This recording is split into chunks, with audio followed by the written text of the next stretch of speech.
All right, so welcome everyone to It's Here, It's Queer, the Queen's English. We're super excited to have Chloe O. Davis join us, the author of this new book. And we're going to hear from her very briefly. But first, I wanted to just say a couple of words about who we are. My name is Greg Newton. I am the co-founder of the Bureau with my partner. I'm Donnie Jokum. Nice to see everyone. And we co-founded the Bureau in 2012 as a queer bookstore and event space. And we've been doing it ever since. We moved to the LGBT Community Center in 2014 on West 13th Street in the West Village. And we've been there ever since. We have been closed since the beginning of the pandemic, but we've been doing virtual events like this. And we finally launched an online store, which I'm super excited about. And I'm going to ever so briefly show you that. Thank you. All the buttons. Share screen. Oh, just every time it's like the first time I've done this. Okay. Oh, here we go. So this is our online store, bgsqd.com/store. A big thank you to Carlin Murphy, one of our volunteers who helped update our website and to put this online store together. So if you scroll down on the store, you'll see you can choose books by category.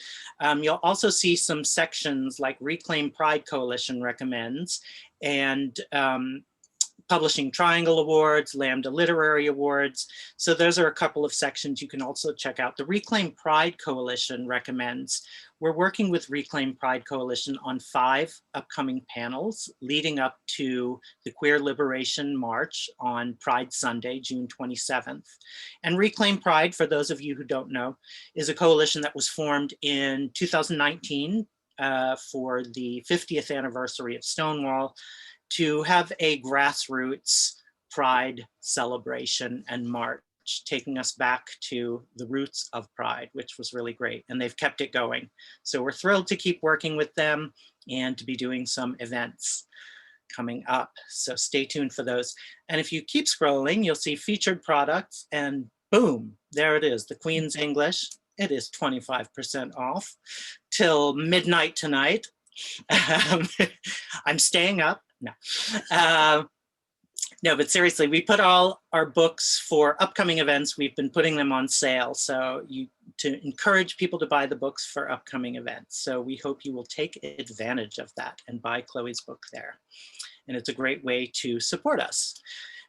We also want to thank everyone who's donated to us for this event and in the past. That's really a great way to support us and just help us keep doing what we're doing. We very much appreciate it. And I know we have at least one of our volunteers, Ryan Warden, on the call. Thanks for joining us, Ryan. So it's good to have some connection, even when we're not in the physical space. So I'm going to get started. I'm going to read Chloe's biography, and then we are going to just jump right in. If you have questions, you can put those in the chat function. Or you can just wait till the end and raise your hand and we can call on you and you can ask your question then. But it's going to be a very casual conversation. So please, we want you to join in. So let me pull up. Oops. So, Chloe O. Davis is a proud Black bisexual woman and debut author who works in the entertainment industry in New York. She is a graduate of Hampton University and Temple University. She has centered her creative platform on amplifying the narratives of Black culture and heightening the awareness of the LGBTQIA+ community. Davis's work as a dancer, actor, and creative has allowed her to travel to all 50 states and internationally, where she spent 15 years researching, writing, and creating the Queen's English, the LGBTQIA+ Dictionary of Lingo and Colloquial Phrases. Davis celebrates the etymological diversity of over 800 terms used to describe the collective gay and queer experience, and believes the Queen's English is a starting point for important conversations around inclusivity, sexuality, gender expression, and identity. So please put your hands together and give a very warm virtual welcome to Chloe O. Davis. Yay. For joining us. Thank you. Thank you so much, Greg and Johnny, for having me and inviting me to this platform and just supporting, queer books and queer identity. I just think that it's an important space to have. And so I thank you for the work that you're doing. And thank you for celebrating the Queen's English. Yes, it's here and it's absolutely queer. Again, I love the introduction and thank you for reading that. But yes, it is a celebration of the etymological diversity of over 800 terms, used to describe our collective LGBTQIA plus experience. And those acronyms alone, like what are they? Lesbian, gay, bisexual, transgender, queer, questioning, intersex, asexual, and the most valuable, I think, of them all is the plus, because the plus identifies the plethora of identities that are not always brought to visibility and not always empowered and given the type of celebration it deserves, right? So being non-binary or being genderqueer or being androgynous or being bigender, polyamorous, pansexual, and many others, these are identities that are not always seen, in our celebration of being queer or being gay or being same gender loving. And so therefore, with this dictionary, I truly wanted to affirm all identities, and when I say all identities, I mean that. I mean the beauty of humanity. So yes, this is a celebration of, being out and being gay and being queer, but this is actually a celebration of human identity, right? Because we are all unique and we have layers. We have either our layers of, our gender identity, and we have layers of our expression, but we also have layers of our sexual orientation, right? Or just our attraction or lack of attraction when it comes to, being asexual. So I think I just felt really empowered to make sure that the story and history of being gay, being queer, was told in all of its spectrum, in all of its dimensions, right? A lot of times, and what's very prevalent now and what we see is this talk around, racism and homophobia and transphobia, right? And biphobia. And I just feel like sometimes the reason why this exists is because there's lack of information and understanding about identity. And so that's why I felt very empowered, to write this dictionary and also to affirm my identity, right? So, in my bio, right, I'm a proud Black bisexual woman, right? Even more so, I'm a proud Black bisexual biromantic demisexual, right? So what are these terms that I'm using? Well, these terms that I'm using are words that really, really affirm me and give me agency to stand in my greatness and my being, right? I remember a little coming out story, but I just remember not meeting someone who openly identified as bisexual until my 20s, my early 20s, right?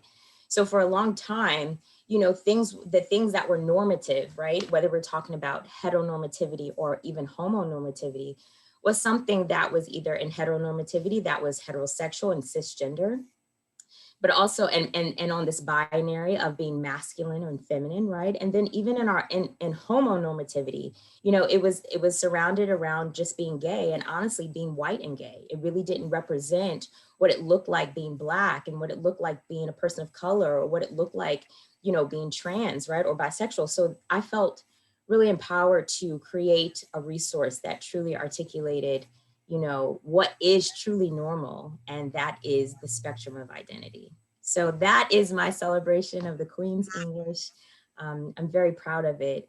And I'm very proud to be able to, again, empower and bring visibility to all identities and the beauty of the intersectionality of it, right? Because we all have different experiences. And I like to say that words were created because of an experience or a need to articulate experiences, right?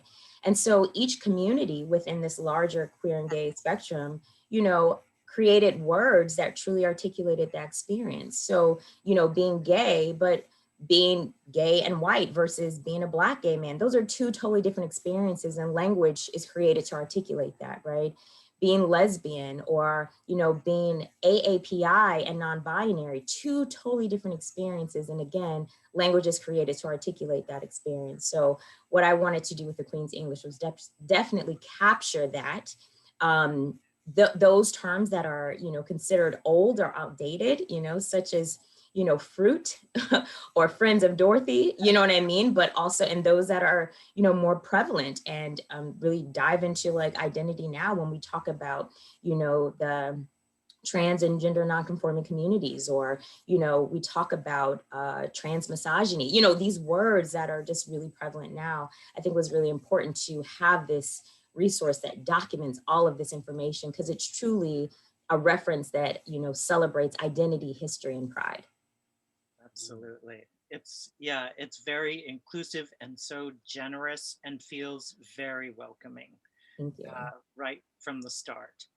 And the bright colors help, and the beautiful artwork help to make it just really joyful. You have some images to show as well. Yeah, you know what, let's take a walk through the dictionary, shall we? Yeah. So I wanna, let me move this around a little bit so I can see you all. Okay, great. So this, I want to talk a little bit about the dictionary. It is colorful, it's vibrant. I wanted to show the use of colors and celebration. So, and I also worked with, as we'll go through this, I also worked with different queer, gay illustrators to just really bring this to life. So one of my main illustrators, I call him my creative brother. His name is Troy Lambert, based in New York. And actually, you know, a great story, Troy and I, during research time, like, you know, 3 years ago, 2 years ago now, we used to sit, you know, in the LGBT center in on 13th Street. We used to sit right in that cafe, and we would just create and brainstorm on the images that we wanted to create. So on this first, you know, opening, you see that I wanted to celebrate symbols, and you see these different identities, right? Being demigender, being androgynous, being all gender, being butch, and these are symbols that represent those identities. You also, so also what was important to me, because I am a creative, because I actually come from the performing arts world, and Broadway is my world, actually. So being an artist, I was very adamant about something, of course, being educational, but also being fun, right? And having a look that's inviting. So you will see the colors. Again, being a woman of color, being Black, I wanted to be inclusive, and I wanted to show, you know, the colors, you know, more, it's the Philly flag, which is more colors, more pride, right? Or more pride, more colors. And that includes, you know, the Black and the brown stripes, along with, you know, our Roy G. Biv that's internationally known. So that's what you see. But also in the blocks before that, you also see, you know, the trans color representation. And that's what I mean about inclusion. I wanted to make sure that, you know, everyone felt included. Going on, let's see. So here's another page in the dictionary. And as you see pride flags. Again, pride is not just, you know, what we know as this Roy G. Biv flag. Pride, actually, there are so many diverse communities that live within this larger community. And I wanted to show that pride. So you see under gender flux and under gender fluid, you see the pride flags that are represented, and that was really important. And I just want to break down how the dictionary, you know, as you see a little bit here, I will use, let's use genderless. So as you see, you have, you know, the term, you have the part of speech, you have the definition, you also have like a see also. So you can go within the dictionary and find other terms that are related to that featured term. You have an actual usage example. And then you have, when you see want more info, think it's actually like a synonym that I like to use. So if you ever just connect the term and the want more info, that gives you like a quick reference to what it is. And then what I really am really proud about is this usage note. So it says this term is commonly used in the transgender, non-binary, and gender non-conforming communities. So a lot of the terms in the dictionary will give you more information as far as, you know, where the term comes from, what community coined it, uses it, and why, right? So that's really important. And then another part, so I love it because I know what Greg and Johnny, what you're big on is, you know, sex positivity, right? And, you know, I dive into all cultures. That's what I mean. You know, it's not just about, you know, your sexual orientation, but it's also about your relationship orientation and also about sex positivity and liberation. So I talk about BDSM and I talk about the leather community and the kink community. So here is one, kinkster, right? And again, you see that you have two definitions here. And then here's like a fun illustration that really articulates kinkster, right? When you see the bondage and you see the dominatrix and things like that. So the art is, it's fun, it's playful, and it's beautiful. So here's another, right? You see this beautiful illustration of a lesbian couple. And also, again, showing that inclusivity of being a biracial couple. And then here is a beautiful, I want to say, sorry, I'm going to move this over so I can see you all. Here is like a half spread that really talks about leather daddy and also the leather community. So here's another element of the dictionary is called the did you know. So the did you know goes deeper into the history of a word or the culture, right? So particularly leather daddy, this goes into the history of the American leather bars and how the Gold Coast was established in Chicago in 1958. And it was one of the first, you know, leather bars, you know, in our country.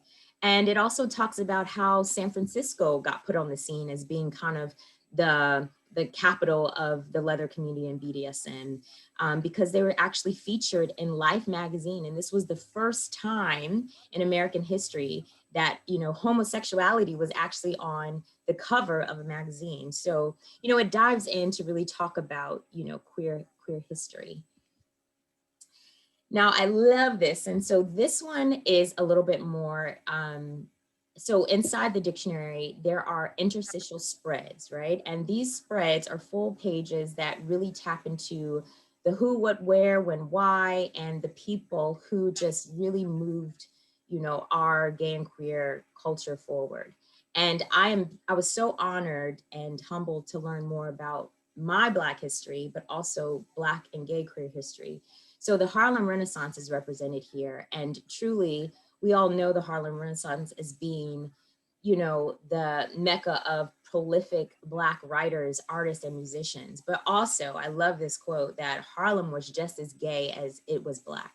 And so, you know, here it features Ma Rainey, and these are lyrics actually that were written in 1923 of her proclaiming her love for a woman. So we all know that homosexuality and, you know, just being gay or queer, liberated in one's identity is not something that just came about. It is a part of humanity. And then also it goes into, you know, other wonderful, amazing artists that we know about: Zora Neale Hurston, Alan Locke, Langston Hughes, and also my super hero, Josephine Baker, right? So these are our amazing figures. And then it also dives into the culture, right? So we have to talk about this for a second. We have to talk about racism, right? And how that has plagued our American society for so long. So the Harlem Renaissance was created because of course, of the Great Migration North. And New York was this hub that really catered to, you know, Black opportunities. So many people from around the country came to New York. And the thing about it, when I talk about segregation and racism and oppression, is because of this type of segregation, whites did not allow Blacks in their establishments, right? And thus it trickled into white gays not allowing Black gays into their establishment. And so thus, again, you know, environment was created to supplement, you know, the self-worth of Black people, of Black gay and queer people. And so here it is that when I talk about the celebration of what was created. So the drag balls at the Savoy Ballroom and also the Hamilton Lounge were so amazing that more than 3,000 spectators would come and marvel in the excellence and greatness of what Black dance and Black song and Black language was giving during that time, you know, and even, you know, lesbians like Ethel Waters and Gladys Bentley, you know, would perform and dress in drag. So this was a spectacle that, even though whites did not allow them in spaces, they created their own, and it was brilliant, you know. So it's like the birth of Black excellence, regardless of what kind of trials and tribulations that are put in front of us. And I love this part too, because here are some of the words that were birthed out of the Harlem Renaissance. So when we talk about this, this is a decade, I mean, this is a century long, or a history of a century ago, where words like bull dyke and bull dagger come in, and hype and in the life, in the closet. And we know in the closet, that's words, that's a word we use now, you know, but to know that this phrase was created over a century ago is mind blowing. So I was just really empowered to learn more about, you know, my Black history, which is our history. And then also going forward, so here's another type of spread, and this is I love being trans. I thought, you know, it's really important that everyone feels affirmed. And when we talk about Arkansas and what was happening in Arkansas, and how young trans people, you know, were on the brink of not getting equal opportunity to just fully exist within themselves, that's heartbreaking, you know. So I affirm that, you know, I see you, I stand with you. And so I just made sure that a spread was in here to truly honor and bring visibility to trans identity in all its beauty and all its glory. And then here are just some other, you know, layouts of the dictionary. Again, it's colorful, it's fun, and the words are just very diverse, you know. We have words like tens that comes from the ballroom scene. We have turf. We have, I talked about that before, TGNC, which is transgender nonconforming. And we also have tea room, right? Which is a public restroom sometimes appropriated by gay and bisexual queer men for sex. This was something that was, it's like gay history 101, you know. Again, we have to remember that homosexuality is still illegal in over 70 countries in the world, right? And even though we have marriage equality, and there was the Stonewall, you know, movement and this gay liberation, there's still so much more liberation that needs to happen within being Black, within being trans, within being gay, within being queer, right? So this is a dictionary that, you know, truly helps navigate important conversations around this type of inclusivity and diversity, and to talk about sexual orientation, to talk about gender identity expression, you know, whether you are in the community or whether you are an ally, or whether you want to be an ally. But this is a book to have to really celebrate and learn. Sweet. Beautiful. Yeah, it is so engaging, and it's not a dry dictionary at all.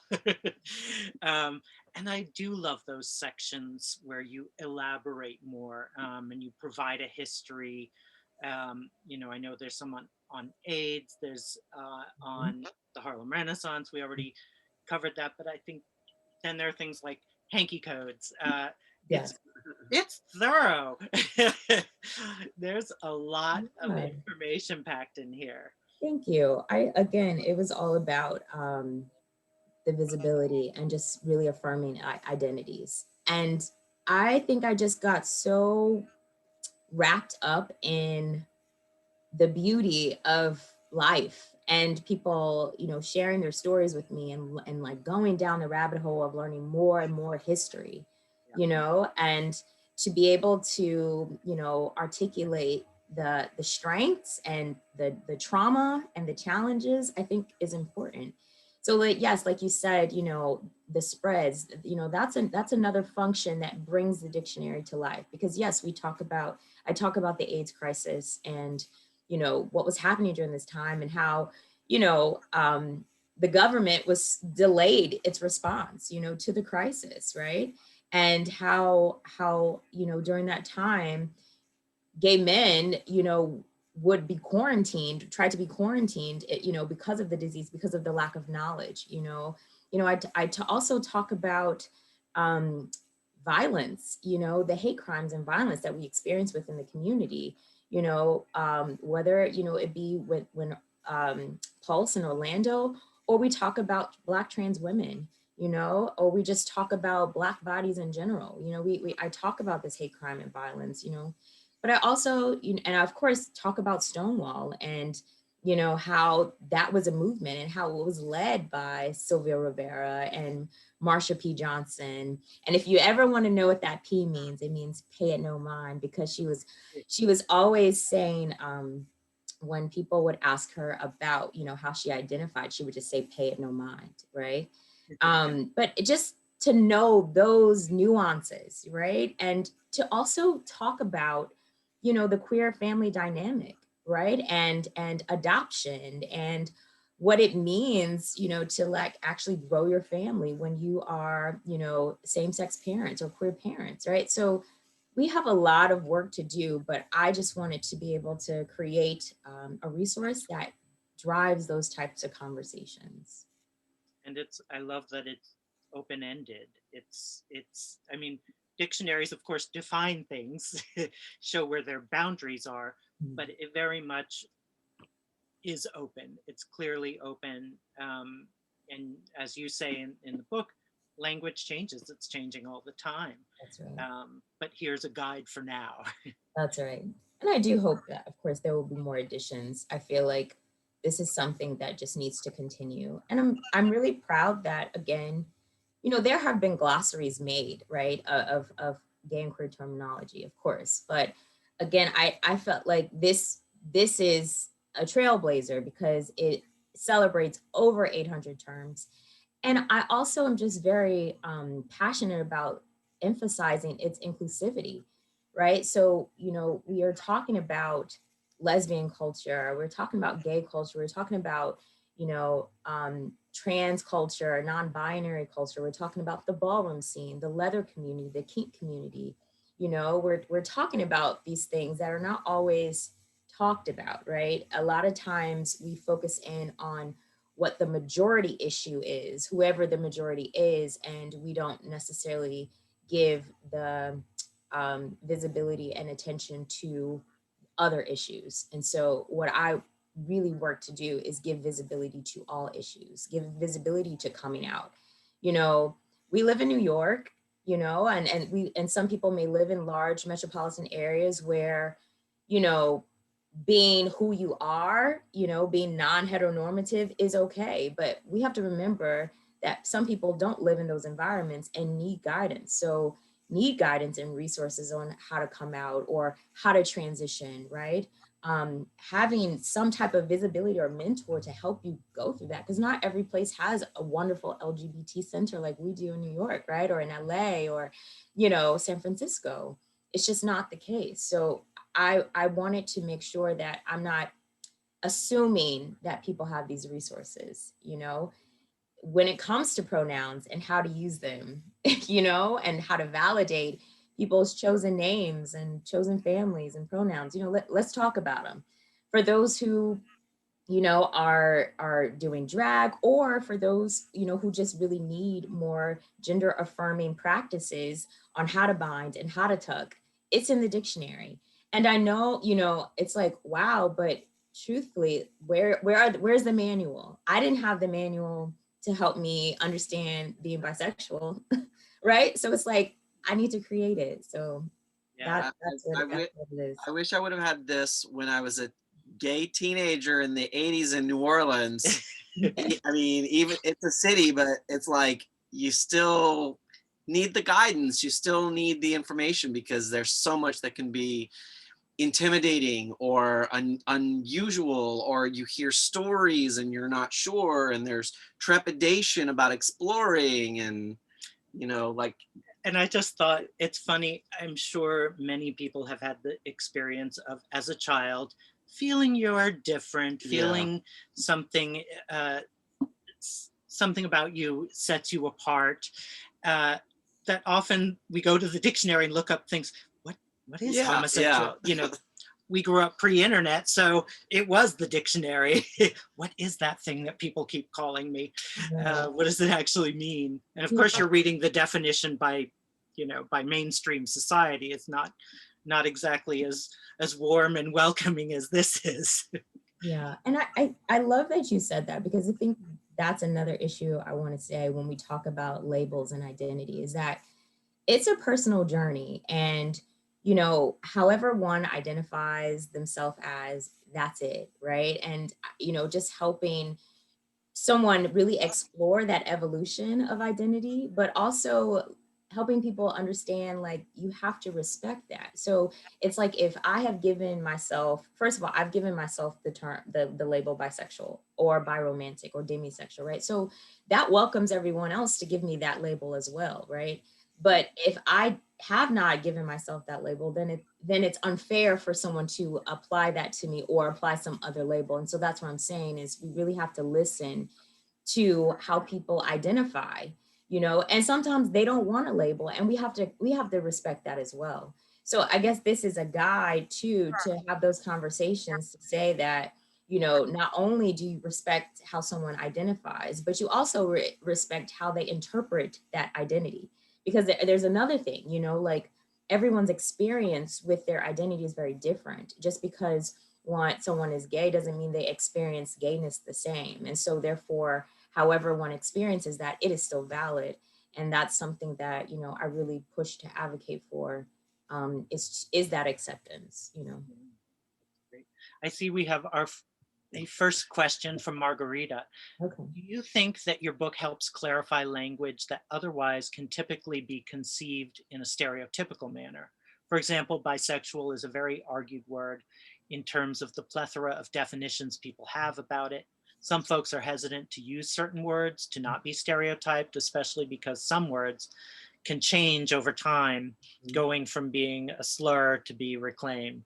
Ooh, that's so wonderful. Okay, there's so many things to touch on. There's a lot to say.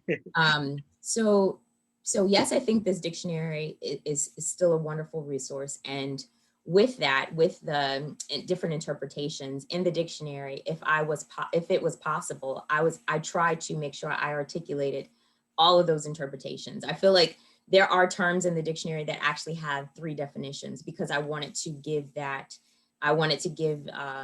validation to all. And even if they're not in there, that still is validated.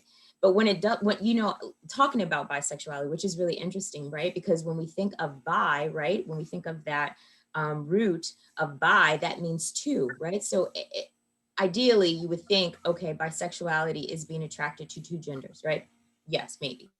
But honestly, which when we talk about evolution of words, and even in my case, that bisexuality is just being attracted to more than one gender. So and just a little, throw out there, I went through so many different sensitivity reads, so that what we're discussing right now, the different interpretations, that people felt valid.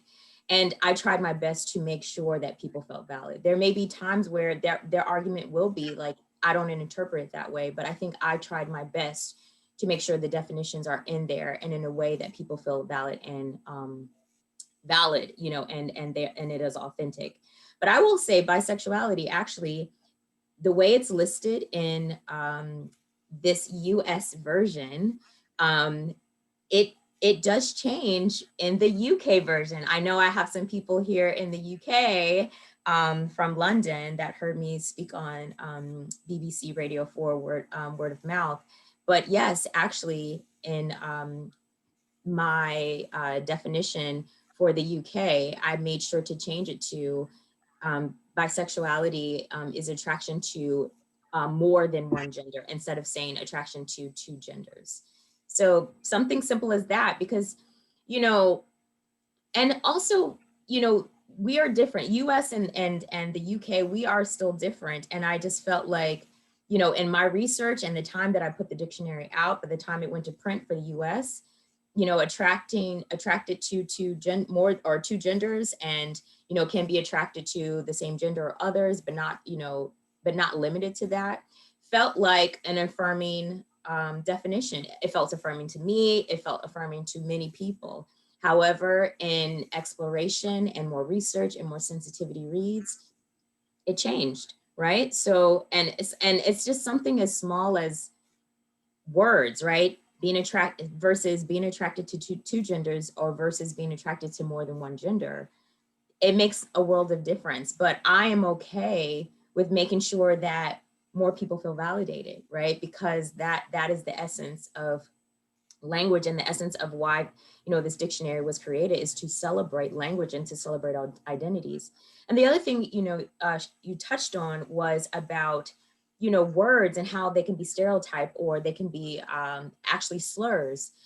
In the dictionary, I was very adamant about, in the usage note, what we learned, what they looked like before, to say that this term may be considered a stereotype, or may be considered derogatory. So I put that in there so we know that some people may use these words and it may feel affirming, and some people may use these words and it may not be. It may be, you know, very problematic. So I made sure to, again, bring validation to both interpretations. And when we talk, let's talk about the word queer for a second, right? Because I think this is such a great word, you know, to digest, as far as like, who feels affirmed and who feels it is problematic, right? So we are learning more and more that, particularly our younger generation, they're like, I'm queer, I'm queer. And queer is this all-encompassing term now that, you know, really identifies someone who is, you know, non-heteronormative, who could be non-cisgender, or just fluid in their identity. And it gives them the opportunity and the liberation to say, I don't have to fit so neatly in this identity. I can be queer, and that feels validating to me, okay? However, there are some members of the community, of our community, that's very much like, absolutely not. Queer is such a derogatory term. It's a slur. I don't feel affirmed. I don't feel empowered. No, thank you. And guess what? That's valid too. So when we talk about words can empower and hurt in the same second, right? And so I made sure to identify that. You know, it's not shaming anything. I just want to identify that there are different journeys with these words, and they're valid because they're truth. You know, what I wanted to do is just bring out the truth. So that's one. And you know, when we think about faggot, right? Faggot is another word that was definitely a slur, but now some members of the community feel very affirmed that they a faggot. I'm a fierce faggot. You know what I mean? So I think that's, you know, that's some of the ways that I was able to, or the dictionary is able to help like dive into both perspectives, or all perspectives. Yeah, definitely the Q word is one we've talked about a lot. I mean, when we were tossing around names for our bookstore, we tossed around so many different names. And at some point I remember saying like, but I want the word queer in there. I want people to know it's whatever we call it, that the word queer is in there, so that, oh, okay. And you weren't mistaken when you entered the space. It was like, we're not going to hide or use a name that could cover up. We wanted people, like, if we were going to be on the street and have a street sign, it was very clear you were entering this space, yeah, and what it meant. So, but we did, I mean, it wasn't until we were about 2 years into the project, I think, that we got a little bit of pushback against the word. And ironically, it's when we moved into the LGBT center. Our very first day there, we got 2 people who were like, you know, I'm not crazy about that word. And it's like, yeah, huh, it's interesting that for 2 years, but we were on the Lower East Side. It was a different population. It was a different dynamic. It was mostly younger people. These were somewhat older people. So yeah, it is, but it's complicated. And we want to make sure, like, you're still welcome here by all means. You know, we use this word. We all, using language is, there's just no way around it. It's messy in the way that human culture is just messy. Humans are messy. But we should be talking about it. We should be talking about the words. And that's what's really great about this dictionary as well, is that it is all about inviting conversation. And I think it's too, it's talking, but it's listening. Yeah. You know, that's the most valuable thing. We have to listen. And I feel like that's what happened with me. It's like I listened. I had to listen attentively and effectively to be able to articulate experiences, right? For me to, articulate, someone who's AAPI and queer, I had to listen, right? Because that is not my experience. So I need to listen and learn so that way I can articulate that. And I feel like that's what I encourage all of us to do, is just listen more. Absolutely. And you were on tours, right? You were dancing and going on tours when you mentioned that in the introduction. Yeah, so a little bit about my background is that I am a performing artist. I'm an entertainer, and I come from a dance background, concert dance. I dance with some renowned dance companies. Also, I transitioned into musical theater, off Broadway, Broadway. So that's actually my world. Film and television too. So that's actually my world. And the beauty about it is that in tandem of performing, that's how I was able to research and learn more about myself, more about just the community at large, is because of the people.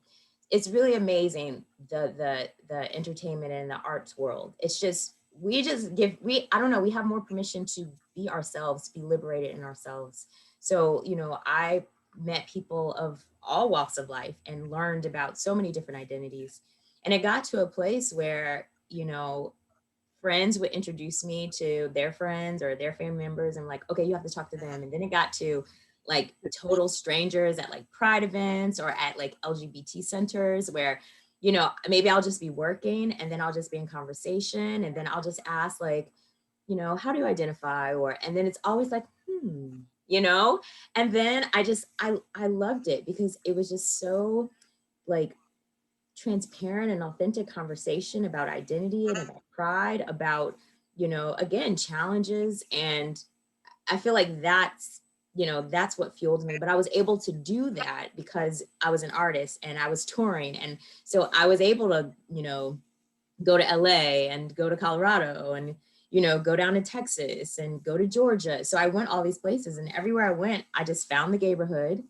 And I just had my, it went from like pen and notebook to laptop because I've been doing this since 2006. So it's been a long time, and a lot has changed. A lot of words have come into the surface as well. So, but I'm very happy to say the first word that I ever documented to the last word are both there. So. Excellent. We have one person who asked, they said they missed some of the session. Yes, we are recording this and this will go on our YouTube channel. So I will post that by tomorrow. And we do have a YouTube channel where we have videos of past events.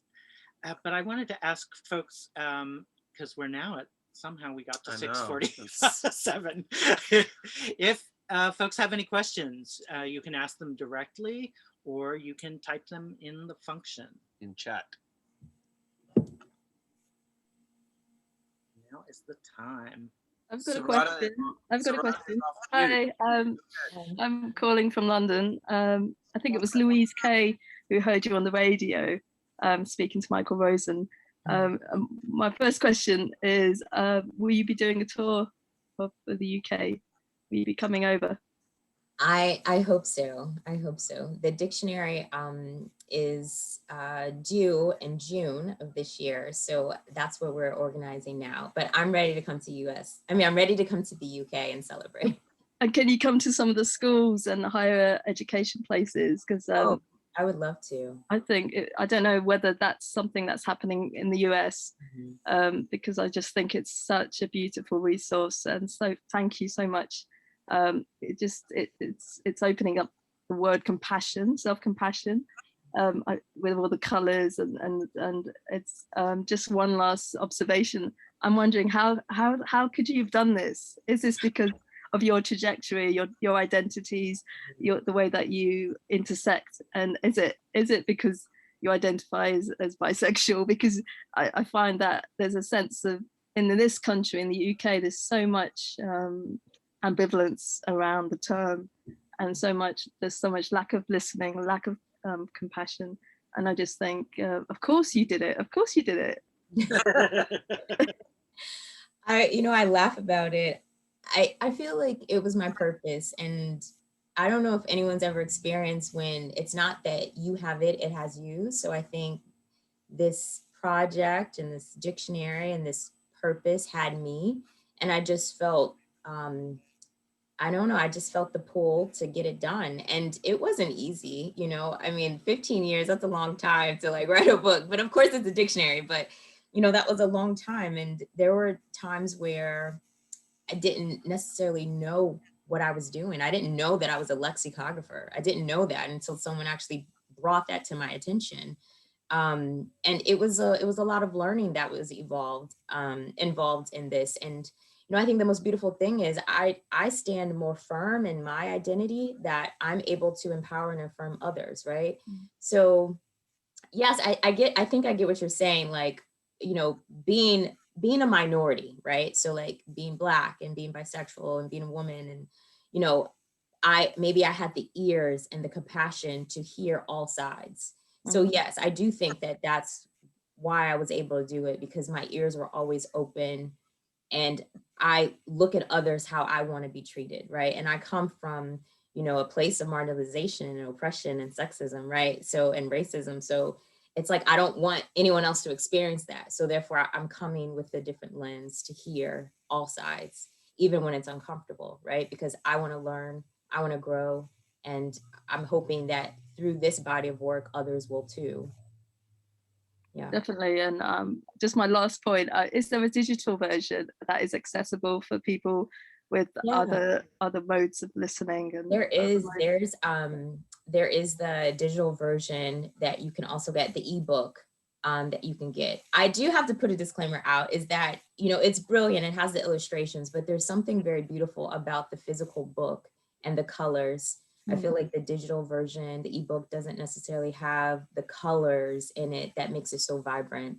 But yes, you can get it through an ebook, and it's available. Yeah, I suppose I was thinking about people that are visually impaired and people that are needing to access it through different means. Yes, that's the other thing that I do want to work on. I want to have an audio version, so that's next. So you've got a beautiful voice, so congratulations and well done. Thank you.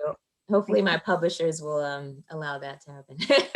Yeah, I mean, our bookshop in London is Gaze the Word, is the major queer bookshop, as you know. Shout out, Gaze the Word. Yeah. We welcome you, welcome everyone. Thank you. Excellent. Does anyone else have any questions or something you want to share? We welcome you to do that now. I'm just going to say thank you for creating this resource. I was in Instagram in a hole and ran into into Chloe and your book. And one of the things I said to you is I feel seen. And being, you know, marginalized or whatever, there's something about either you meet another human being and get your reflection through their love and care for you, or and a lot of times when you have that, you can run to a book, right? And so to have a source that is available where, and I work with children in school, so this is something, like you said, in high school would be incredible. So really, I don't have any questions for you, just more affirmation about how proud I am that you stuck with this, that you obeyed your spirit, and that you manifested this. And I think it's a big deal. So thank you. Oh, thank you. I appreciate your words and your affirmation. That feels good, because, you know, sometimes you just don't know like where it's gonna go. But when you know that, and it's not about people pleasing either, but just when you know that someone gets it, right? I think that's truly incredible. So thank you for that. I really appreciate that. I'm wondering, have there been responses that have surprised you, or? You know, well, Wendy Williams, she had it on her show, and I saw that. Congratulations. Thank you. That was exciting. I love the connections. I've actually written for the Gay and Lesbian Review.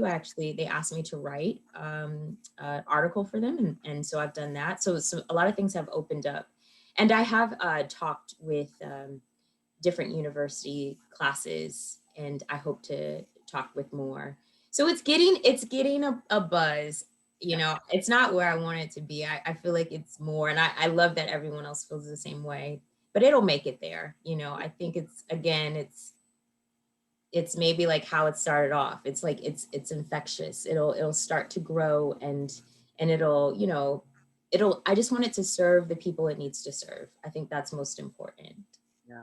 Yeah. Chloe, I have a question for you. Mm-hmm. And I've never done this before with anyone we've ever hosted, but I feel really compelled to. Okay. I work for Nike, and we have a Pride network, and there are regular internal employee meetings for all of our different Nike United networks. And I'm wondering if I can reach out to you later after I talk to my friends in our Pride network at Nike, and maybe you might be a guest speaker for us. I would love that. That would be wonderful. All right. You. I'll ask some questions and see if we can make that happen. Oh, thank you so much. Celebrate you and to celebrate your story and the book. So yeah. Mike, you see these cheekbones are like hurting right now. And I'm smiling so hard. Thank you. I appreciate it. And I also want to kind of close this out to say that I really advocate for our LGBTQ youth homelessness and the community. They are in need of our support and our help. And, you know, by me having this platform, I'm using it to educate others on, you know, the needs of our LGBTQIA plus homeless, you know, and particularly during COVID, right? You can only imagine the experiences that has happened, you know, when, you know, shelters had to be closed, or even so, like when shelters don't accept, you know, young people, you know, and don't affirm their identity, right? So, you know, I'm very adamant about that. And there's an organization in New York called New Alternatives. And I want to read their statement because they were going to join us tonight, but couldn't, but I want to read their statement. So New Alternatives increases the self-sufficiency of LGBTQ plus homeless youth by enabling them to transition out of the shelter system to stable adult lives. They do this by providing long-term support, weekly case management, education services, life skill training, community building recreational activities, opportunities for self-expression, and programs for HIV plus youth. Their guiding principles are those of harm reduction, youth development, and empowerment. So you can find them at newalternativesnyc.org or email them at info@newalternativesnyc.org. And I just ask that, you know, you support them, but I also ask that you just support our youth in general, right? I think it's our duty to be of service. And I just think that, you know, as my platform of being, you know, this gay and queer dictionary, you know, I want to serve those who need our support most, and that's our youth. So thank you. Thank you. And on that note, I want to say something I mentioned to you. On this coming Thursday, this next Thursday, we are hosting our first event with the Reclaim Pride Coalition, and it is addressing houselessness. And we're going to have the executive director of New Alternatives will be one of the panelists. And some other people from some other great organizations that are helping queer and trans houseless youth. So please check that out on our website as well. We're going to keep doing the work. I'm sure you're going to keep doing the work. Yes. And we're so glad to have met you and to have had you on. And like I said, I hope we'll have a chance to meet you in real life since you're New York based. I know. I'm coming. When you open, I'm coming in the store. So we're going to make a lot of noise when we reopen. I just want to thank everyone for joining us this evening. I really appreciate your support. You just, you know, showing up to hear me speak about my journey with this book is supportive. And of course, I ask that you know, buy the book. And more so, I ask you buy the book and gift the book. You know, it's just one of those things where you have to have a copy, but then you have to give the copy to someone who you really feel like needs it. And there's a lot of people that need it. So again, thank you for supporting me tonight. Thank you for supporting Greg and Donnie. You all are amazing. So I bid adieu. Thank you so much, Chloe. Good night, everyone. Thank you so much for joining us. Good And night. we'll see you soon. Yep. All right. Good night. Bye. Bye.